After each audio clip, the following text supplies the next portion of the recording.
Queridos, abramos a palavra do Senhor na carta de Paulo aos Efésios. Nós estamos retomando também as exposições aqui na carta aos Efésios, agora no capítulo 4, os versículos de 7 a 16. Capítulo 4, os versículos de 7 a 16.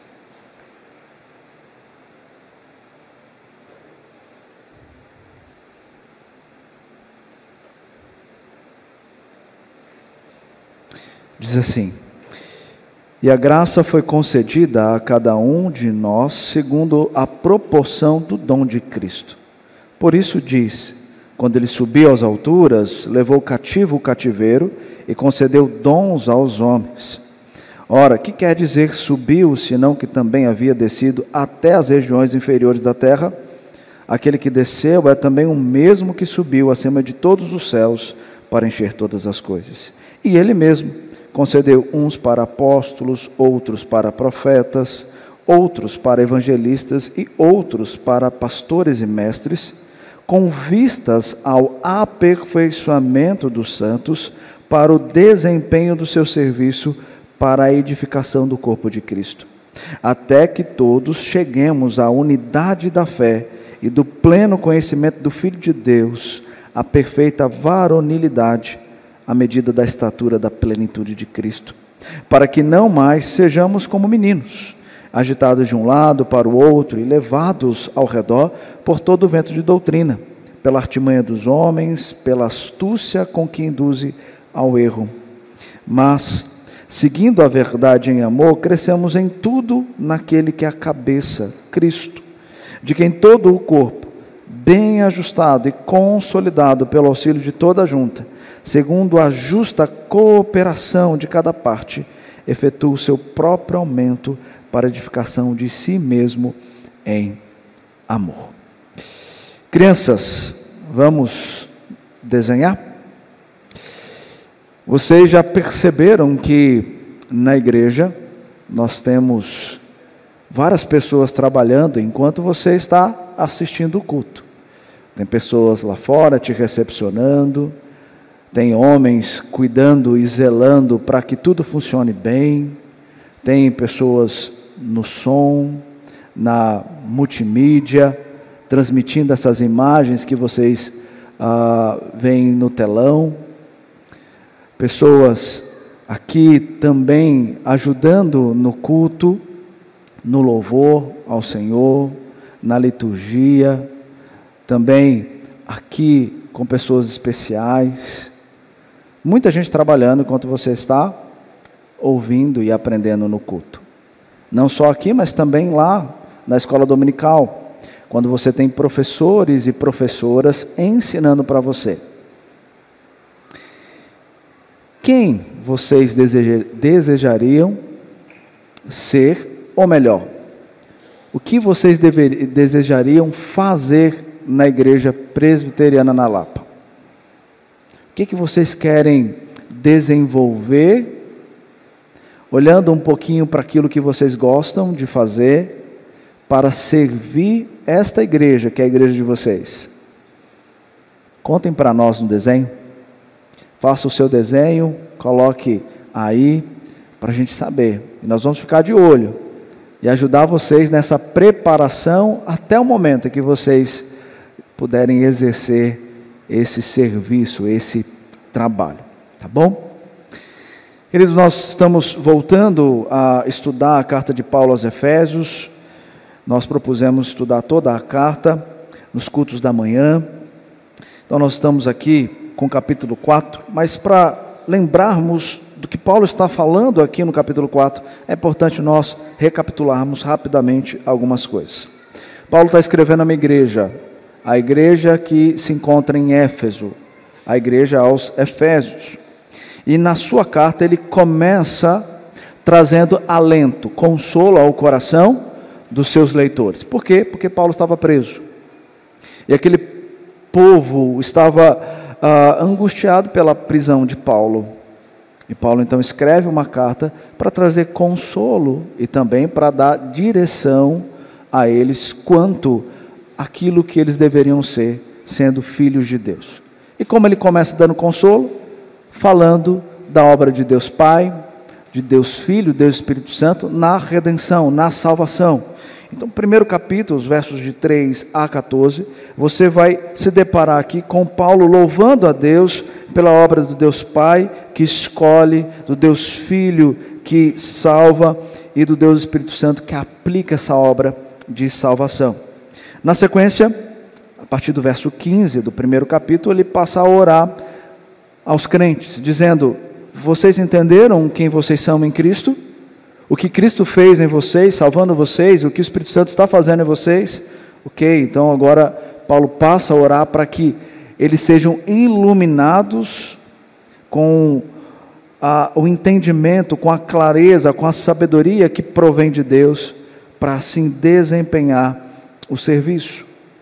Depois, Paulo vai lembrá-los novamente de que essa obra de salvação se deu entre o antes e o depois. Capítulo 2, ele começa: ele vos deu vida, estando vós mortos, os vossos delitos e pecados. Mas como a vida se manifestou em você, a vida se manifestou em você não porque você desejou a vida, porque morto não deseja, mas porque Cristo morreu na cruz, conforme o plano eterno de Deus, e por meio da graça, um dom gratuito de Deus, através de Cristo Jesus, você foi resgatado da morte para receber vida, e agora a vida ser uma vida em fé. Pela graça sois salvos, mediante a fé. Isso não vem de vós, é dom de Deus. A partir do verso 11 do capítulo 2, Paulo vai agora mostrar para os judeus que não são apenas os judeus que recebem a graça da salvação, mas também os gentios. E Paulo vai mostrar que judeus e gentios estão agora juntos por meio dessa obra de salvação. Aqueles que estavam distantes foram aproximados. Aqueles que eram incircuncisos agora são circuncidados no coração, através da obra de salvação. E diante disso, ambos, judeus e gentios, têm um santuário sendo edificado em seus corações para a habitação de Deus no Espírito. Depois, no capítulo 3, ele vai explicar que pelo ministério de Cristo, os gentios são também co-herdeiros e coparticipantes da promessa de Cristo, assim como os judeus. E no verso 7 a 13, ele explica como o propósito eterno de Deus se realizou na vida deles, através da pessoa de Cristo. Os versos de 14 a 21 ainda do capítulo 3, ele vai mostrar em sua oração o resultado de andar em Cristo, de viver com Cristo. E falar que Cristo, habitando no coração, eles passam a ter uma vida de conhecimento, de amor, uma vida que pode ser desenvolvida pelo poder que atua neles, que é o poder do Espírito Santo. E assim podem compreender com todos os santos qual é a largura, o comprimento, a altura e a profundidade desse amor de Cristo. Chegamos no capítulo 4. O capítulo 4 é agora uma transição, porque do primeiro capítulo até o terceiro capítulo, até o terceiro capítulo, nós temos aqui a doutrina. Paulo está mostrando de forma doutrinária como acontece essa salvação. Agora, a partir do capítulo 4, ele começa a mostrar a forma prática de viver essa doutrina. Então, a partir do capítulo 4, os versos de 1 a 6, ele começa a destacar algumas características que devem se fazer presente na vida do crente. Os versos de 1 a 6, ele vai falar da unidade, e que essa unidade deve ser vivida com características de humildade, mansidão, longanimidade, suportar uns aos outros em amor e esforçando-vos diligentemente por preservar essa unidade no Espírito, que é o vínculo da paz. Diante disso, entendendo que há um só corpo, um só Espírito, uma só vocação, uma só esperança, um só Senhor, uma só fé e um só batismo, um só Deus e Pai, agora nós precisamos entender como nós somos aperfeiçoados para o desempenho de um serviço. Paulo vai falar dos dons, mas mais especificamente aqui dos dons de ensino. Só um minuto, irmãos.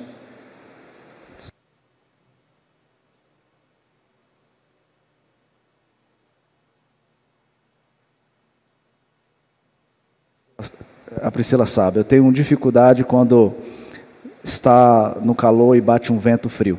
Aí eu começo a espirrar, né? Não sei porquê. Coisas que a gente não entende, né? Mas acontece. Então, por isso, virei os ventiladores aqui para a gente não ter problema. Passo o calor, mas um calor gostoso aqui, compartilhando a palavra de Deus. Vamos continuar.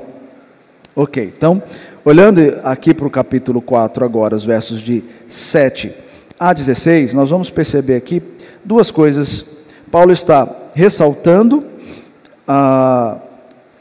os dons de ensino e o propósito desses dons de ensino. Aqueles que têm o dom de ensino têm um propósito no corpo de Cristo, nessa unidade do corpo de Cristo.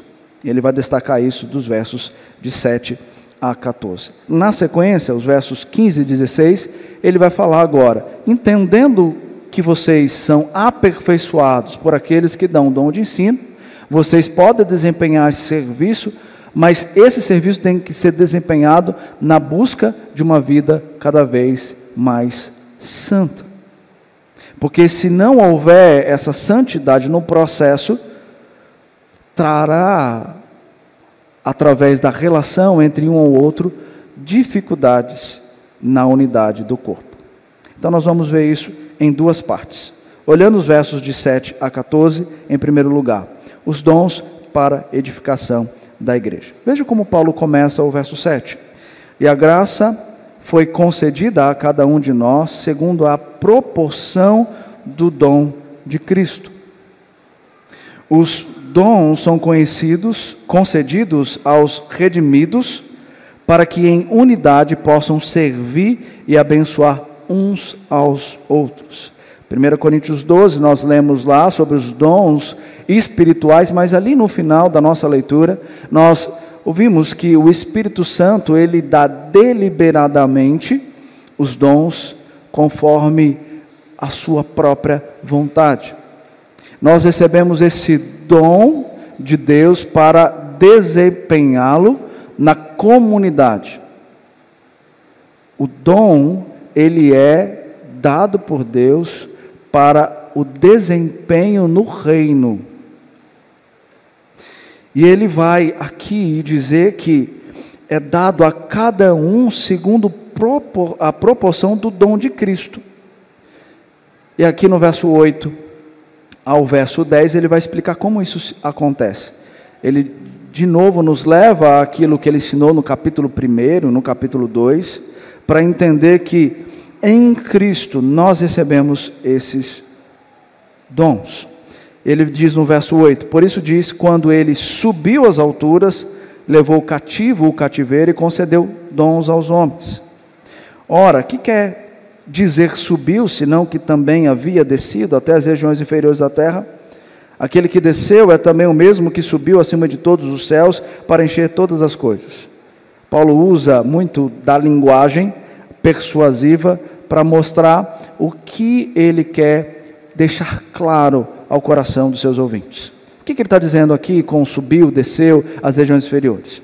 Ele está chamando a atenção para o estado de humilhação e de exaltação de Cristo, que está escrito lá em Filipenses capítulo 2. Então Cristo, no seu estado de humilhação, ele desceu nas regiões inferiores, na terra. E ele passou a habitar aqui no meio do povo para cumprir a obra de redenção. E após cumprir a obra de redenção, ele subiu nas alturas. E o fato dele ter subido, ele subiu levando consigo aqueles que ele retirou do cativeiro. Aqueles que estavam sob o domínio de Satanás. Aqueles que eram desgarrados de Cristo Jesus, aqueles que eram filhos da ira, os filhos da desobediência, como diz o capítulo 2. Jesus veio resgatar esses. E esses que são resgatados saem do cativeiro e são levados cativos com Cristo Jesus.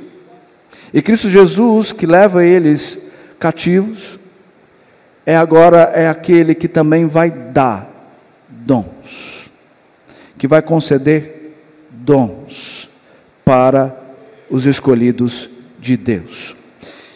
E é isso que ele destaca. Então, aparentemente, na leitura, nós ficamos um pouco confusos, mas Paulo está deixando ao coração dos seus ouvintes e a nós que a obra de Cristo permite com que você seja filho de Deus a fim de viver dentro de um propósito.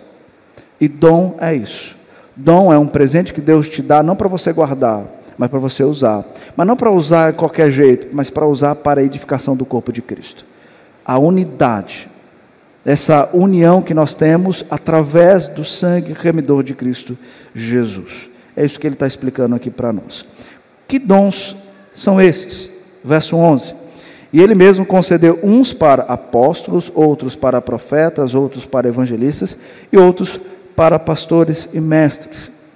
Ele fala dos apóstolos, apontando aqui para os 12 e Paulo, que foram testemunhas oculares e titulares de Cristo. Nós sabemos que a igreja está fundamentada nos ensinos desses apóstolos, apóstolos esses que continuam a falar conosco por meio das suas cartas, por meio do que está aqui no cânon bíblico.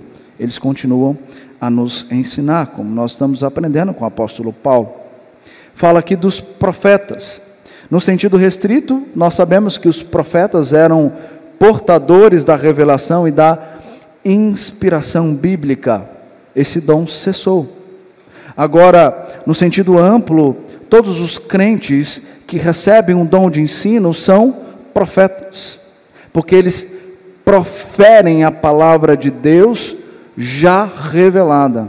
Eles não recebem um sonho, a revelação de Deus, para escrever numa súmula e então revelar isso ao povo. Não, já está escrito, o cânon já está fechado. Os profetas de Deus hoje, de uma forma mais ampla, exercem a função de proferir as palavras do Evangelho, de pregar as palavras de Deus. Ele fala dos evangelistas. Os evangelistas aqui são missionários, os missionários itinerantes. Nós temos o exemplo lá em Atos capítulo 21, de Filipe. Depois ele fala de pastores e mestres, homens que cuidam do pastoreio e do ensino do rebanho. Uma coisa para a gente ter em mente, quando fala pastores e mestres aqui, o pastor, todo pastor, ele é mestre, porque ele ensina. Agora, nem todo mestre é pastor, tá bom? Todo pastor é mestre porque ele ensina, mas nem todo mestre é pastor. E ele está falando aqui então dessas categorias de pessoas que recebem um dom específico para um outro propósito específico. Na sequência, o verso 12 vai nos dizer: com vistas ao aperfeiçoamento dos santos. Com vistas ao aperfeiçoamento dos santos. Deus escolheu o seu povo e o separou para serem santos e irrepreensíveis perante Cristo. E o alvo é sermos parecidos com Cristo.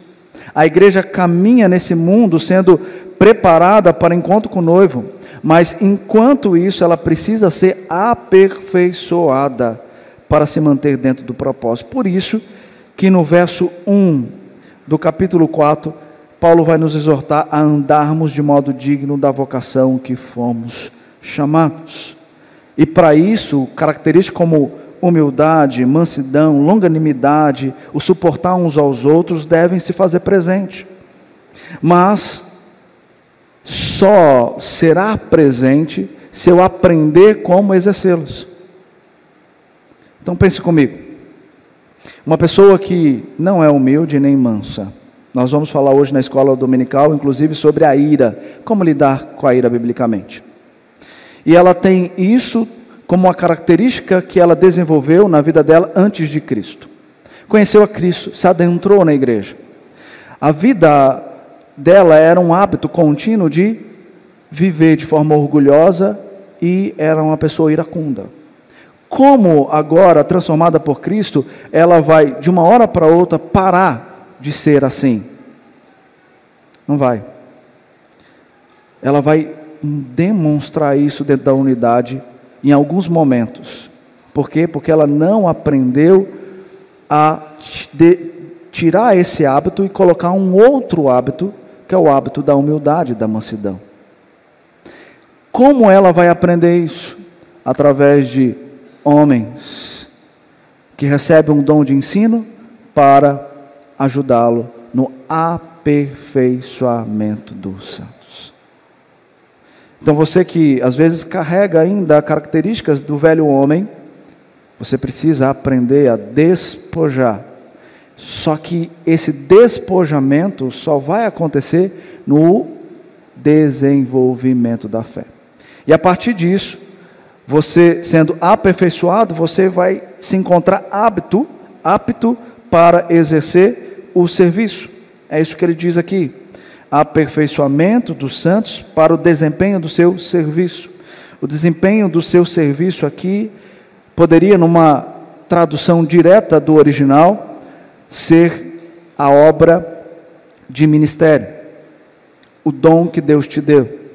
Então esses do dom de ensino vão te aperfeiçoar, vão te ajudar no desenvolvimento da fé, para que você entenda qual o dom que você tem, e assim exerça esse dom de uma forma mais digna, humilde, com humildade, com mansidão, com longanimidade, sabendo lidar uns com os outros em amor.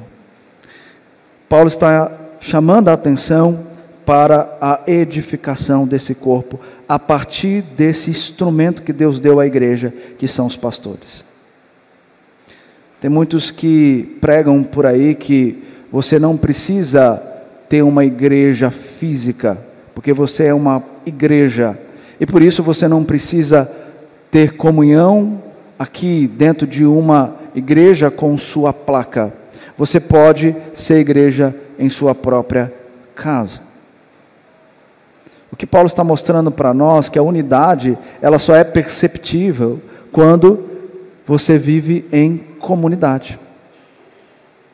Nós temos uma união mística com Cristo, mas a unidade que Paulo está chamando a atenção aqui é uma unidade em que nós estamos fazendo parte do corpo de Cristo, cada um sendo membros desse corpo, exercendo a função nesse reino.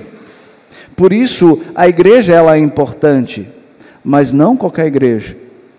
A igreja com homens fiéis a Deus e a sua palavra. Por quê? Porque esses homens fiéis é que vão edificar o corpo, é que vão preparar vocês para desempenhar a obra de ministério.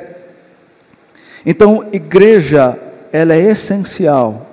Quem diz que vive sem igreja, pode ter certeza, ele tem dificuldades de viver em comunidade.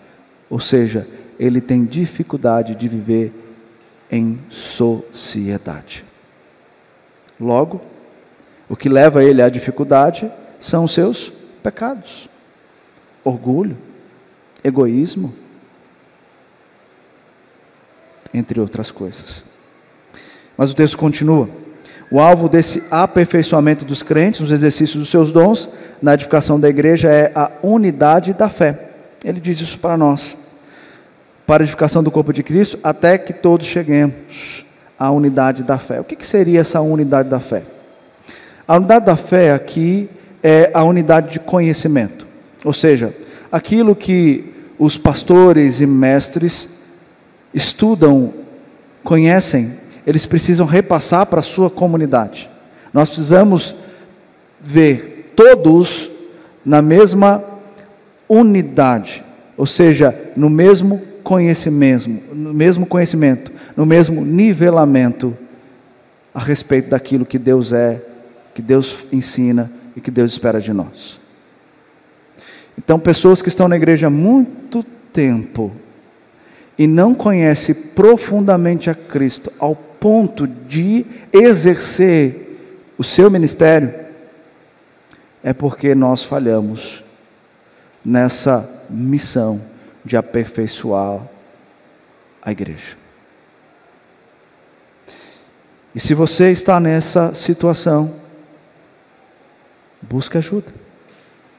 Busque ajuda da sua liderança para te aperfeiçoar, a fim de que você consiga exercer esse ministério.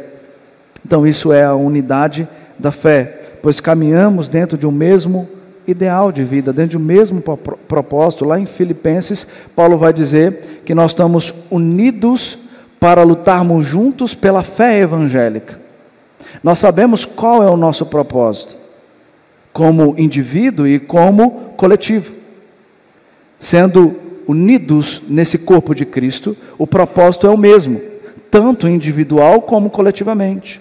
Nós vivemos para lutarmos pela fé evangélica. Esse é o propósito que Deus reserva a nós. Na sequência, o texto vai nos ensinar que quando chegarmos a essa unidade da fé, nós não seremos qualquer pessoa. Nós não seremos qualquer indivíduo, mas nós chegaremos à perfeita varonilidade, à medida da estatura da plenitude de Cristo, ou seja, nós não seremos anãos na fé, nós seremos perfeitos varões na fé. E essa perfeição da varonilidade tem a ver com o conhecimento que adquirimos e praticamos. Não um conhecimento que fica apenas aqui, mas um conhecimento que é daqui e para cá. Nós recebemos, entendemos e praticamos. Então a perfeita varonilidade tem a ver com a nossa estatura. E a nossa estatura não é ser maior ou melhor do que alguém, mas ser parecidos com Cristo Jesus. É isso que Paulo também nos ensina em 2 Coríntios. Nós estamos sendo aperfeiçoados de imagem em imagem para sermos cada vez mais parecidos com aquele que nos comprou ao derramar o seu sangue na cruz do Calvário, com Jesus Cristo, para então recebermos a coroa da vida. E ele vai dar isso exemplificando com uma criança, como um menino, e também com um vento de doutrina. Olha o verso 14. Para que não mais sejamos como meninos, agitados de um lado para o outro. Ou seja, a criança, ela não consegue uma estabilidade emocional. Ela não diz para você aquilo que de fato é o que ela quer. E ponto, acabou. Uma hora a criança quer uma coisa e depois não quer mais. Uma hora ela gosta de um tipo de alimento e depois ela não gosta mais. Então essa instabilidade emocional se dá porque ela ainda está em formação.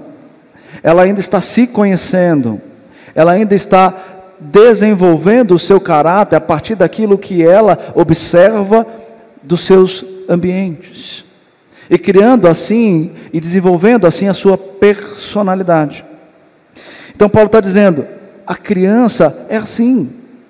Ela não tem nenhuma estabilidade emocional. Imagine o crente que não conhece profundamente a Cristo, ou se não é ainda um perfeito varão. Ele vai para qualquer lado. Qualquer tipo de doutrina que chegar, ele vai aceitar como algo de Deus. Não é isso que Deus espera dos seus filhos. O que Ele espera dos seus filhos é um conhecimento claro e profundo de quem Ele é, de quem nós somos, e o que Ele espera de nós no cumprimento desse propósito. Não como crianças, e muito menos como o vento que vem e passa e leva de um lado e para o outro. Nós já vimos ao longo da história da igreja quantos ventos de doutrina passaram e destruíram a igreja de Cristo. talvez não é do conhecimento de muitos, mas os mais antigos vão lembrar de diversas coisas que passaram a entrar na igreja como movimentos, como a unção do leão, o dente de ouro, a ideia do shofar, uma adoração extravagante. Você tinha que adorar da forma como você quisesse a Deus. Tudo isso passou e ainda passa por diversas igrejas. Nós estamos vendo os movimentos da igreja coaching, está chegando no meio das nossas igrejas, conhecidas como igrejas reformadas. Igrejas da parede preta, das luzes escuras, dos LEDs reluzentes e da falta da palavra. Isso são ventos de doutrina que chegam e nós muitas vezes vamos por aí, porque não temos um conhecimento profundo e enraizado naquilo que de fato Cristo revela para nós. O que essa doutrina bíblica nos ensina. Paulo está dizendo, vocês precisam entender que toda essa obra de salvação e tudo aquilo que eu oro para vocês compreenderem, devem ser algo real em vocês, para que vocês cheguem a essa varonilidade, para que vocês sejam perfeitos varões, e para que vocês desempenhem o serviço, não para vocês, mas para a edificação do corpo de Cristo. Por isso, Deus dá guias, pastores, mestres, líderes dentro da igreja, para ajudar nesse processo. Porque a artimanha dos homens, a astúcia deles, que te levam a induzir ao erro, estão rondando entre nós. Então, nessa primeira parte, Paulo nos mostra que aqueles que recebem um dom de ensino, eles estão aqui para aperfeiçoar a igreja de Cristo Jesus, e essa igreja, juntamente com esses, desempenharem o serviço para a glória de Deus. E agora, nos versos 15 a 16, em segundo lugar, Paulo vai falar do crescimento dos santos. Verso 15: mas, seguindo a verdade em amor, crescemos em tudo naquele que é a cabeça, Cristo, de que todo o corpo, bem ajustado e consolidado pelo auxílio de toda a junta, segundo a justa cooperação de cada parte, efetua o seu próprio aumento para a edificação de si mesmo em amor. Vivendo a verdade em amor, essa verdade é para ser exercitada. Ou seja, nós não vamos sair por aí vivendo de qualquer maneira, nós vamos sair vivendo dentro de um padrão revelado a nós nas páginas das Escrituras. Quando passamos a conhecer os padrões, nós precisamos lutar para exercê-los ou trazê-los como características daqueles que querem ser cada vez mais parecidos com Cristo. E então nós vamos crescer, e esse crescimento não é em áreas da vida, mas é um crescimento em tudo. E esse crescimento em tudo é no corpo, onde Cristo é o cabeça desse corpo. E no verso 16 ele traz aqui uma exemplificação de como esse corpo precisa estar, como essa igreja precisa ficar. Ele diz, o corpo tem que estar bem ajustado, e ele deve estar consolidado pelo auxílio de toda a junta.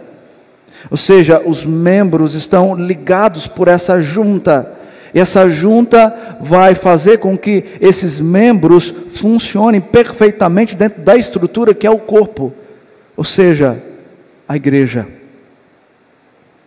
Então tem que estar bem ajustado e consolidado pelo auxílio de toda a junta, segundo a justa cooperação de cada parte. Todos os membros são importantes dentro do corpo de Cristo, e há necessidade deles para a funcionalidade perfeita desse corpo em que Cristo é o cabeça. Então todos os membros precisam desenvolver esse caminhar de conhecimento, de desempenho de serviço, de viver em amor, de unidade na fé, não é só um ou outro, mas é toda a igreja comprada e redimida pelo sangue de Cristo.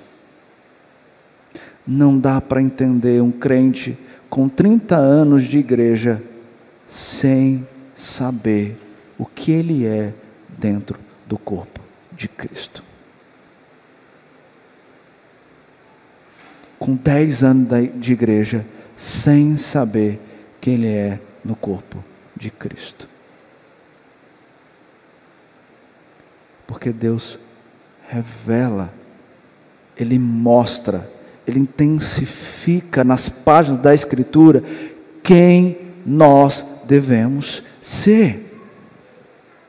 E em você o Espírito Santo revela, aplicando e mostrando em características que Ele te concede, como você deve exercer os seus dons.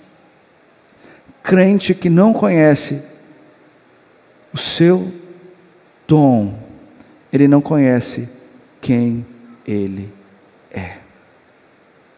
O crente que não sabe que dom ele tem, ele não sabe quem ele é. Porque isso faz parte da nossa identidade em Cristo.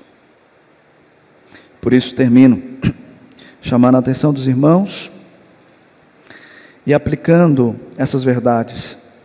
Queridos, se de fato é assim que Deus espera que nós sejamos, o que nos falta? O que nos falta?